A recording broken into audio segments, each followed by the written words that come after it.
Assalamualaikum warahmatullahi wabarakatuh. Innal hamdalillah wassalatu wassalamu ala Rasulillah. Asyhadu an la ilaha illallah wa asyhadu anna Muhammadan abduhu wa rasuluh la nabiyya wa la rasula ba'dah. Pemirsa yang mulia, kami akan menyampaikan tausiah sedikit terkait dengan kebenaran hukum Allah Subhanahu wa taala. Hukum secara lugawi dimaknai sebagai ketetapan yang bersifat memisahkan antara yang hak dan yang batil atau al-fasl, mencegah dari kerusakan atau al-man'u, dan dibuat penuh kebijaksanaan yang sempurna atau al-itqan. Kemudian secara singkat, hukum adalah ketetapan Allah Subhanahu wa taala untuk mengatur kehidupan manusia. Jadi, hak untuk membuat hukum adalah hak Allah semata.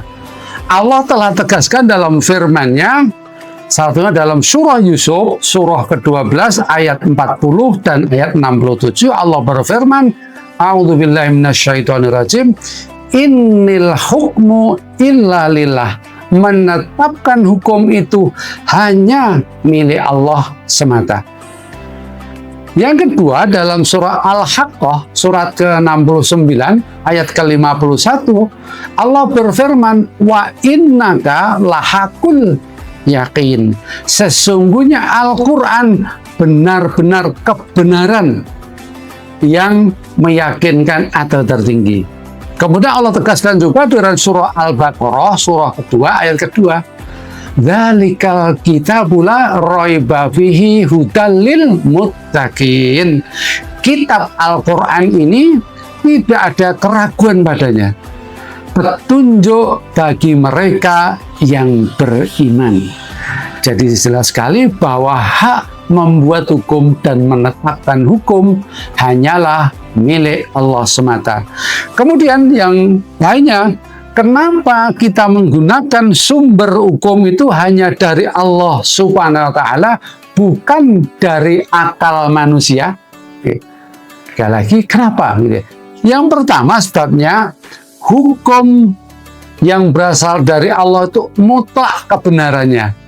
Tidak ada kesalahan, tidak ada keraguan, tidak ada kekurangan, serta tidak terjadi tabrakan di antara ayat maupun di antara aturan tersebut.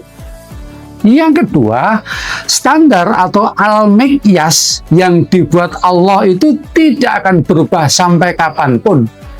Yang ketiga, kenapa? Yang ketiga yaitu bahwa dalam pembuatan hukum tersebut Allah bebas dari kepentingan kelompok, kepentingan golongan, kepentingan suku, kepentingan ras, apalagi kepentingan terkait hawa nafsu maupun maslahah.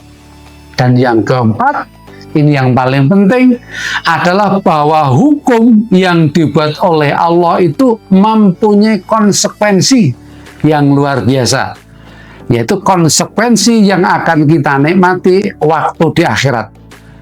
Ketaatan kita atas melaksanakan perintah berarti mendapat pahala dan pada ujungnya adalah surga yang kita dapatkan. Sebaliknya, ketaatan kita juga atas meninggalkan atau melaksanakan sesuatu yang dilarang berakibat dosa dan pada gilirannya akan mendapat siksa neraka yang na'udzubillah kita akan hindari dan sama sekali tidak kita cita-citakan.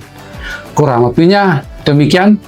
Billahi taufik wal hidayah waridho wal inayah wallahu muwaffiq ila qotharik. Assalamualaikum warahmatullahi wabarakatuh. Ramadan